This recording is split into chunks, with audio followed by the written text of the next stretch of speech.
네, 선곡투자 오후 증시 주주의 세계로 문을 열어보도록 하겠습니다. 자, 오늘장 보고 있자니 힘드시죠? 여러분의 마음이 곧 제 마음입니다. 코스피 시장이 2,300선을 깨고 코스닥 시장이 지금 3.6%까지 빠지고 미 나스닥 선물이 지금 더 흔들리면서 우리 시장이 낙폭을 줄여내지 못하고 계속해서 오후장 들어서도 흘러내리는 힘이 조금 더 강하게 나오고 있습니다. 그래도 우리 시장 손 놓고 있을 수만은 없잖아요. 좀 시장을 이겨낼 수 있는 전략으로 J트렌드 투자연구소 박우신 대표와 함께 찾아보도록 하겠습니다. 안녕하세요. 예, 안녕하세요. 좀 힘을 내서 시작을 해볼까요? 예, 뭐 힘내시죠. 네. 아니 지금 시장이 계속 빠지고 있잖아요. 예. 오전장까지, 아니 지금까지 이렇게 하락하는 장에서는 좀 어떻게 매매하고 오셨어요? 근데 뭐 아시다시피 제가 지금 어떤 제 사무실에서 뭔가 매매를 하는 게 아니라 네.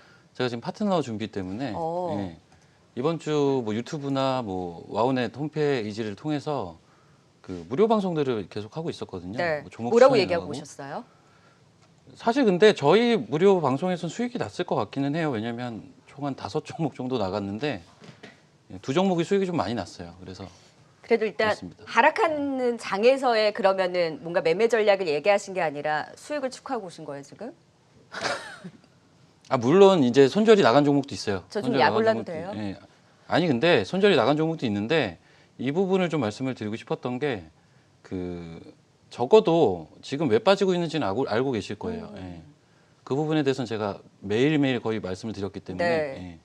그러면 지금 시점에서는 시장을 봤을 때 예. 예. 2,300선이 깨고 내려갔잖아요. 많은 예, 분들이 지수는 중요한 거 아니라고는 하지만 2,300선이 그래도 심리적 지지선의 역할을 했는데 이것이 깨고 내려갔을 때는 지금 시점에서는 추세적인 하락의 압력이 더 강해 보이나요? 아니면은 하방이 조금 더 제한적이다라는 생각이 더 많이 드시나요? 전자가 더 많이 생각이 들어요. 아직까지는. 예. 아, 지금 나스닥 선물이 빠지면서 더 예. 빠지면서 우리 시장이 지금 낙폭을 전혀 줄여내지 못하고 오후장 들어서 더 빼고 있거든요. 그럼 예. 지금 시점에서도 하방에 대한 압력이 더 크니 추세적인 하락을 가는 부분으로도 염두에 두면서 리스크 관리가 필요하다라고 보세요? 그 추세라는 게 좀 애매한데요. 그러니까는 하락의 원인이 저는 되게 수급적으로는 명확하다라고 봐요. 네. 그러면 모든 일이 그렇잖아요. 그 원인이 해소가 돼야 그 다음 스텝으로 갈 거 아니에요. 네. 저는 일단 그렇게 보고 있는데 그런 관점에서는 하락 수급이 나온 원인, 그러니까 이 하락 수급이 이제 거쳐져야 되는데 그런 모습이 전혀 나타나고 있지가 않아서 네.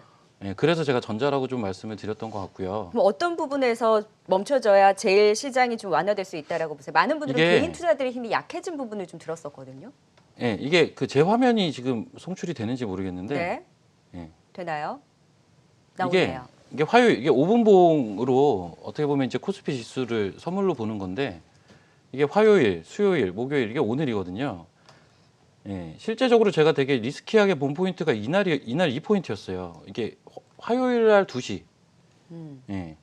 아니다. 월요일이죠, 월요일. 네. 예. 월요일 2시.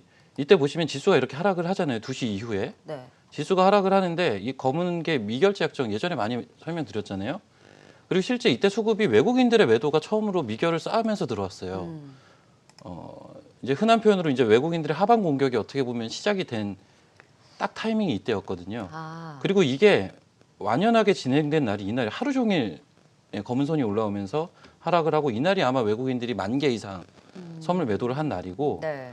전일은 한 2,000개 정도 아마 되샀을 거예요. 근데 앞전에서 10,000개가 넘게 매도를 쳤기 때문에 최소한 5,000개 정도는 그래도 데일리로 매수를 해줬어야 되는데 네. 수량 자체가 작죠.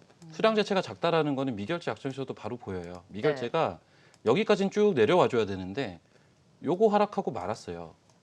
그러니까 이익 실현을 하다 말았어요, 사실. 네. 그 와중에 오늘 보시면 여기 미결제 늘었죠. 지수 빠지죠. 예. 지금 또 말씀드리는 순간 미결제 또 늘고 있죠. 지금 또 지수 내려가고 있잖아요. 그러니까 지금 더 빠진다는 그러니까 거죠, 이런 진짜. 상황에서 제가 바닥입니다라고 얘기를 할 수가 없다라는 거죠. 그러니까 제가 봤던 가장 큰 이번 하락의 수급적인 원인의 시작이 월요일 날 오후 2시거든요. 근데 그때부터 시작된 그런 원인들이 해소가 된 게 하나도 없어요.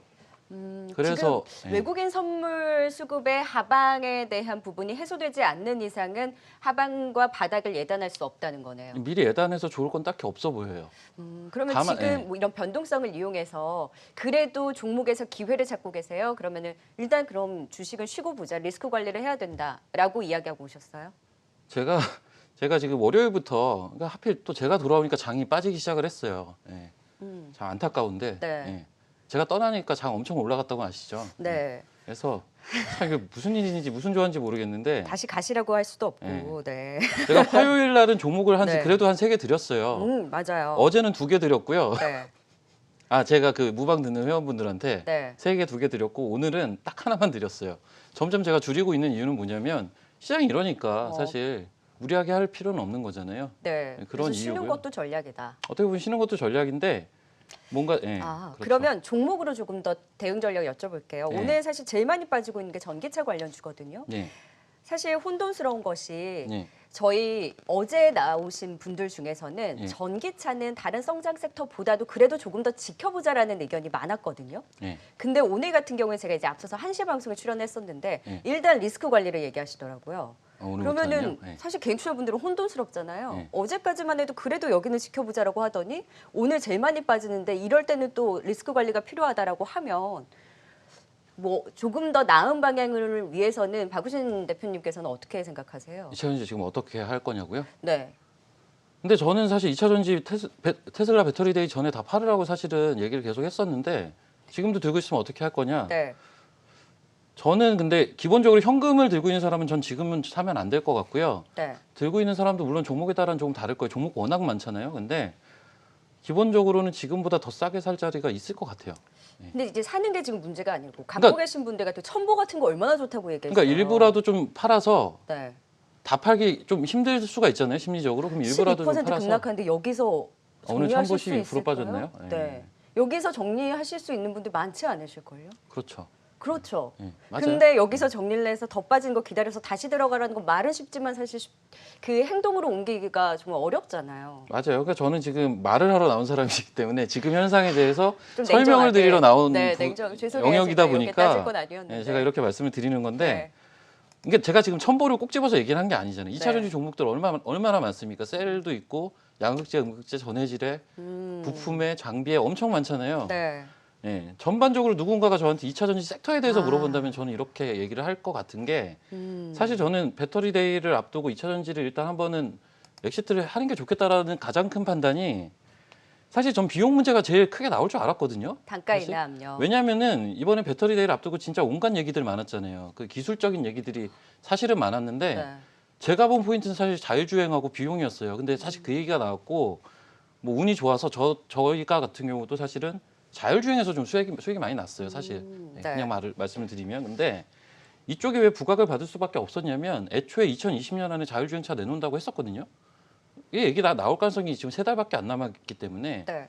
일단 높다라고 봤고 비용은 원래 이 앨런 머스크라는 사람에 대해서 좀 공부를 하다 보면 이 사람이 굉장히 이제 친환경주의자고 그리고 원래부터 대중적인 전기차를 만들기 위해서 네. 예, 계속 발언들을 하고 노력을 했던 사람이기 때문에 비용에 대한 얘기는 무조건 나올 줄 알았어요. 그러면 네. 기본적으로 비용에 대한 얘기가 나오면 그렇죠. 무조건 그 안에 들어가는 셀이 됐든 양극재, 음극재가 됐든 부품이 됐든 가격이 다운될 수밖에 없지 않나요? 그렇게 되면 기본적으로 2차 전지 애들이 받고 있던 OPM 자체가 영업이익률 자체가 좀 낮아질 수 있지 않을까요? 네. 그렇게 되면 지금만큼의 멀티플을 주기는 조금은 어렵지 않을까 이런 생각까지 이제 이어지면 네. 조금 슬로우해질 수가 있죠. 다만 성장에 대한 방향은 또 명확하잖아요. 2차 전지가 성장하지 않을 거라고 보는 사람은 없잖아요. 네. 예. 그러니까 지금보다 슬로우해질 수는 있는데 그럼 오늘 그 정도 사이의 하락이 경계선에 과도하다라고 보시지는 않는 거네요. 종목마다 다르지 않나요? 그런 것도. 일단 첨보 오늘 같은 경우는 근데 사실 최근에 굉장히 많이 올랐잖아요. 예. 그렇죠. 신고가까지 그래서 치고 올라가는 흐름들이 나왔기 때문에 어떻게 단기적인 보면, 변동성은 더 이어질 수 있겠다. 그래서 결단이 그렇죠. 필요하고 냉정하게 어느 정도 비중을 줄이고 나중에 더 밑에서 사더라도 일단은 리스크 관리를 하고 보자라는 참 좀 아쉽지만 관련한 이천지주에 대한 전략을 주셨고요. 저 짧게 뉴딜 네. 관련주들이 그렇게 변동성을 확대하더니 오늘 네. 폭탄이 전기차로 갔는지 이쪽에서 좀 하락을 멈췄거든요. 네. 이거는 기술적 반등으로 봐야 돼요? 아니면 정말 폭탄이 전기차로 가서 여기는 하락을 좀 멈췄다라고 봐도 돼요? 뭐 하나솔루션도 그렇고요. 오늘 CS 베어를 CS 윈드, 유니슨, 뭐 동국 SNC 이런 쪽이 지금 시장 대비 안 빠지고 있거든요. 맞아요. 네.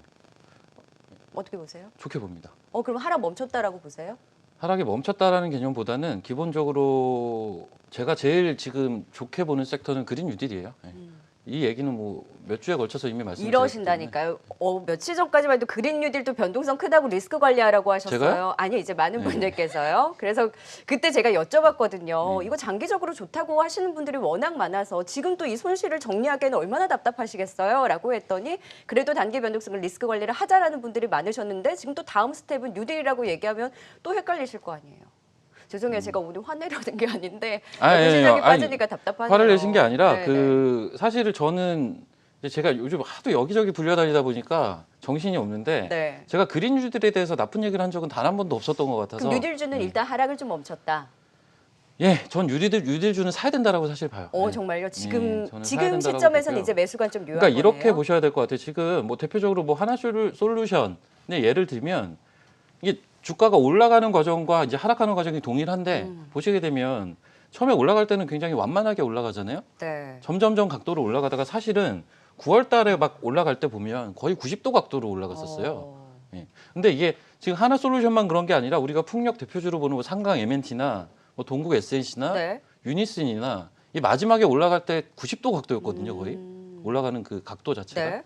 그러다 보니까 어떻게 보면은 이제 문매를 좀 맞은 경향도 있는 것 같고요, 제가 볼 땐. 네. 그래서 한 차례 좀 숨을 고르는 시간은 좀 분명히 필요했던 건 맞아요. 맞는데 숨을 이제 다 골랐다. 어느 정도는 고른 것 어. 같아요, 제가 볼 땐. 예. 네. 그래서 그나마. 지수가 좀 회복을 제가 볼 땐 연휴 이후에 본격적으로 좀 회복을 하지 않을까라고 보는데 그렇게 됐을 때는 좀 선두에서 올라갈 수 있는 섹터가 저는 이쪽으로 보고 있습니다. 네, 조금씩 지금 시점에서는 이제 단기 변동성보다는 조금 더 하방을 잡아갈 수 있는 흐름에 대해서 기대해 볼 수 있다. 뉴딜 관련주에 대해서는 지금 시점에서 이제 분할 매수가 좀 유효하다라는 부분을 짚어드렸고요. 관심 중에 딱 하나만 드릴게요. 거기서 뭐 제일 좋게 보세요? 그린유드 관련돼서요.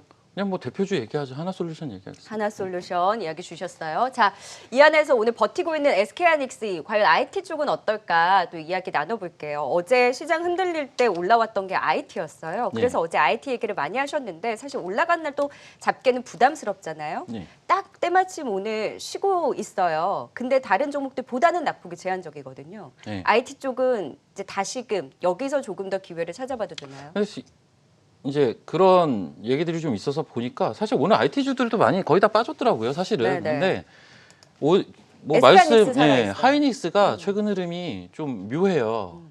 그러니까 많이 오르지도 않았고요. 그냥 작은 단봉으로 양봉을 누적시키면서 올라오고 있어요. 지금 보시면 거의 양봉하면서 올라오다가 이틀 전에 한 번 음봉 나오고 네.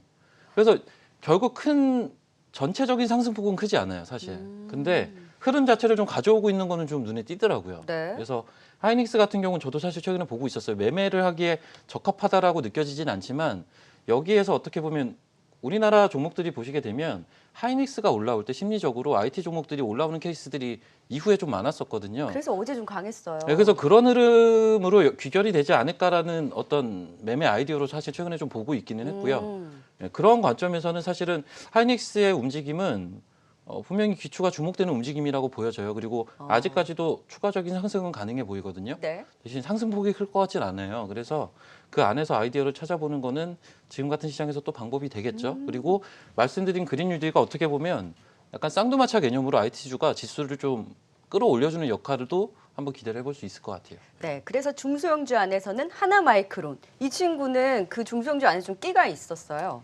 이제 IT주가 얘기가 좀 나오게 중소형주라기의 개념보다도 IT 섹터 내에서 하나마이크론 정도는 좀 괜찮은 움직임들이 후공정, 비매물이 네. 이쪽으로. 되고 있지 않을까. 뭐 내용 측면에서도 좋지만 네. 사실 최근 한 일주일간 시장이 굉장히 어렵잖아요. 네. 그런 와중에서도 움직이는 그러한 과정 자체가 저는 좀 긍정적으로 보이더라고요. 그래서 네.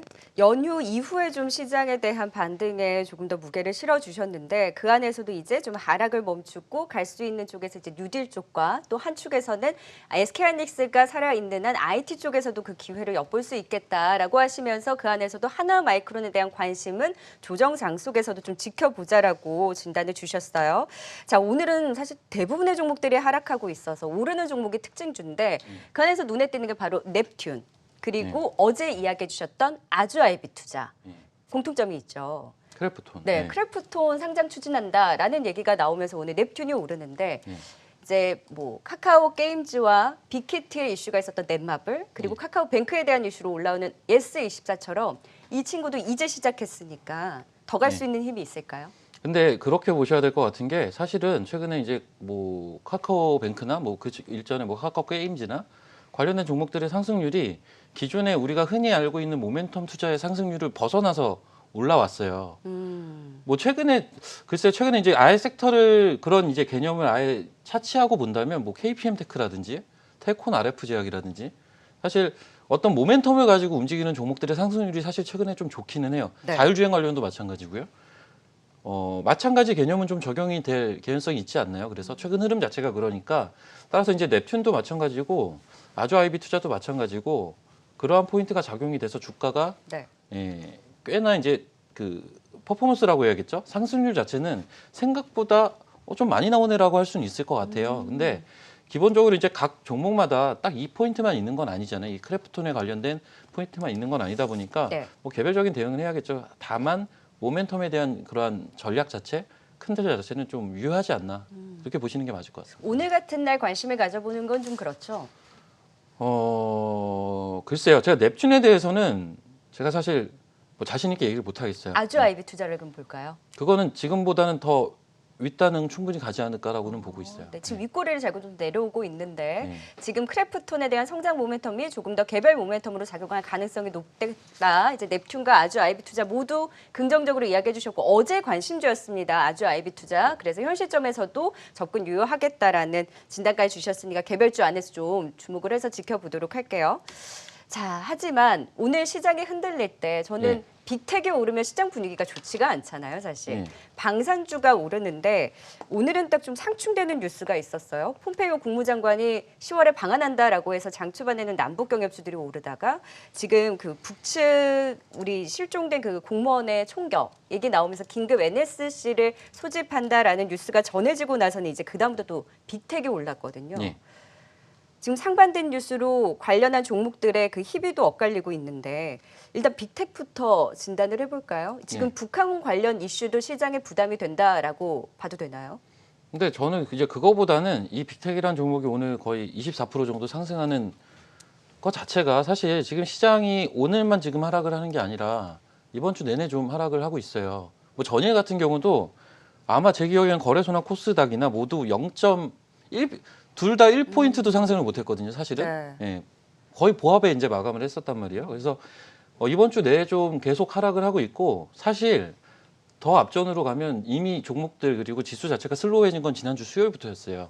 그러면은 사실 그러한 과정 속에서 뭐 말씀해 주신 대로 투자라는 게 결국은 센티멘터 심리가 굉장히 많이 작용이 되는데 빅텍이란 건 그런 이미지가 좀 더 씌워져 있는 종목이죠. 네. 무조건 뭐 흔히 얘기하는 전쟁 관련주라는 개념보다도 시장이 안 좋을 때 어떻게 보면 일종의 해지성 종목으로도 많이 심지어는 활용이 되는 종목이다 보니까 북한 이슈뿐만이 아니라 예, 그런 네. 부분들이 좀 복합적으로 작용이 되지 않았나라고 보고 있고요. 심지어 이 종목의 기술적인 포인트를 봐도 7월 말부터 현재까지 굉장히 그 잔파동들을 그리면서 압축되는 그러한 과정들을 보였거든요. 그래서 한 번 정도는 시세가 또 나올 수 있는 포인트기도 했었죠.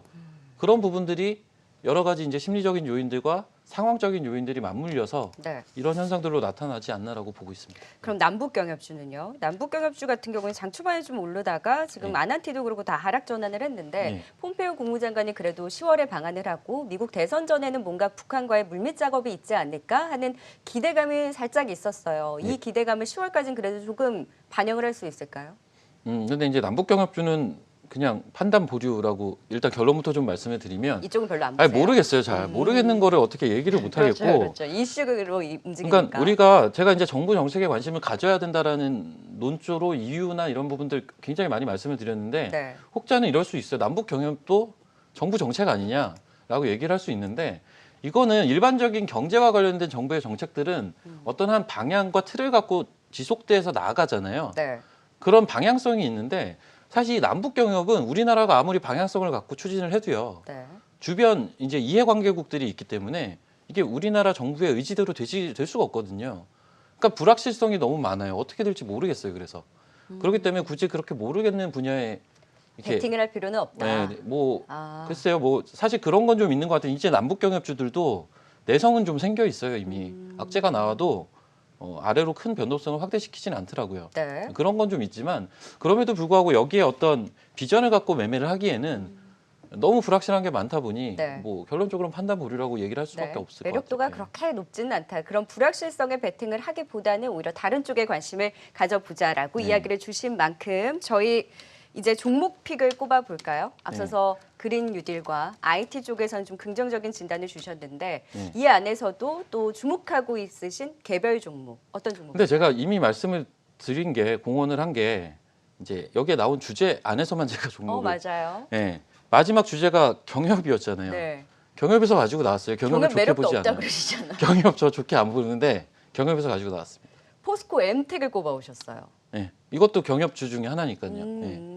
물론 이제 이게- 경협에 대한 네. 그런 그런 탈이 좀 깊게 쓰여진 종목은 사실 아니에요. 맞아요. 이 포스코 엠텍이라는 종목은 사실은 누구나 아는 그 포스코 그룹에 속해 있는 회사 중에 하나고 사실 최근에 포스코 ICT라는 종목이 굉장히 강한 시세를 뿜어냈잖아요. 여러 이제 정책들과 맞물려서. 그래서 사실은 이제 포스코 그룹들의 상장사의 면면들을 보시면 포스코 엠텍이 있고 포스코 ICT가 있고 케미칼이 있고 그리고 포스코가 있죠. 근데 이제 그런 내에서 사실 포스코 케미칼이라는 종목도 2차 전지 관련된 종목들로 많이 부각을 받았죠. 그렇죠. 사실 포스코 엠텍이라는 종목은 상대적으로 좀 오래 쉬지 않았나라는 일단 기본적인 아이디어를 가지고 있고요. 그리고 이 종목 같은 경우는 비단 이제 경협과 이 종목이 경협과 얽힌 이유가 그 지하자원 개발 때문에 이제 얽혔었고 네. 실제적으로 예전에 경협 열풍이 좀 불었을 때 개인적으로 좀 매매를 많이 했고 좀 재미를 봤던 종목은 사실 이 종목이었어요. 그리고 그 당시에 제가 방송에서도 이 종목은 좀 많이 얘기를 했었어요. 제가 좋게 보던 종목인데 네. 지금 보시게 되면 이 종목은 히토류 관련된 모멘텀도 사실 있어요. 맞아요. 그런 이제 좀 소소한 그런 테마라고 그냥 얘기를 할게요. 그런 복합적인 멀티 테마를 좀 가지고 있는 종목이라는 것도 사실은 또 지금 시장에서 메리트가 있다라고 저는 보는 게 최근 시장 흐름이 그렇잖아요. 최근에 좀 하락을 해서 그렇지만 그 여러 가지 멀티 역할을 하는 종목들의 상승률이 좋았어요. 네. 대표적인 게 하나 솔루션이었고요. 그래서 사실 포스코 엠텍도 그러한 부분들에서 저는 좀 기대를 하는 게 있고 말씀드린 대로 포스코 ICT의 주가 퍼포먼스가 최근에 좋았는데 같이 갔어요 그때. 예, 포스코 엠텍이 심지어 같이 네. 아마 하루인가 차이로 움직인 걸로 제가 정확하게 맞아요. 기억을 하는데 그때부터 제가 사실 눈여겨는 보고 있었어요.